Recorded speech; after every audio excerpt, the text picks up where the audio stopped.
கூட உலக பிரகாரமா இருக்கிறவங்க கூட இந்த மாதிரிப்பட்ட சீர்கேடுகளை செய்ய மாட்டாங்க. அப்படிப்பட்ட அருவருப்புகள் இந்த நாட்களில் ஆணை என்கிற கட்டிடங்கள்ல நடந்து கொண்டிருக்கிறது. கலர் கலரா லைட்டா போட்டு ஆணும் பெண்ணும் சேர்ந்து கிடந்து ஆடுறானுங்க. யாருக்கு ஆராதனை செய்து கொண்டிருக்கிறீர்கள்? தேவனுக்கா இல்ல நீ உனக்கே ஆராதனை செய்து கொண்டிருக்கிறாயா? யோசித்து பார். கொஞ்சம் கூட அறிவில்லை முட்டாள் ஜனங்களே, கொஞ்சம் கூட அறிவில்லை உங்களுக்கு எல்லாம்.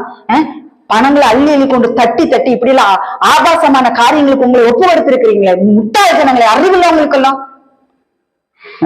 பவுல் கேட்கிறார், பிறந்த நாள் இடத்துல வரணும், உன்னால் பிறந்து வரப்போகுது, பிறந்த நாள் இடத்துல வர வேண்டும் என்று கர்த்தர் கேட்கிறார். பிறந்து ஒரு நாள் வரப்போகுது. அன்னைக்கு அடிக்கிற அடியில என்னெல்லாம் நடக்க போகுதுன்னு பாருங்க. இப்பெல்லாம் சொன்னா ஒரு மண்டலுக்கு யாராது லட்சமா கோடியா பணங்களை செலவழிச்சு லூசிபர்களுக்கு ஆராதனை செய்து கொண்டிருக்கிறீர்களா? இல்ல மனித கடவுளுக்கு ஆராதனை செய்து கொண்டிருக்கிறீர்களா?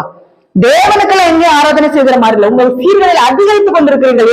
5:5 சொல்லப்பட்டிருக்கிறது, உங்கள் சீர்கேடுகள் அதிகரித்துக் கொண்டிருக்கிறது.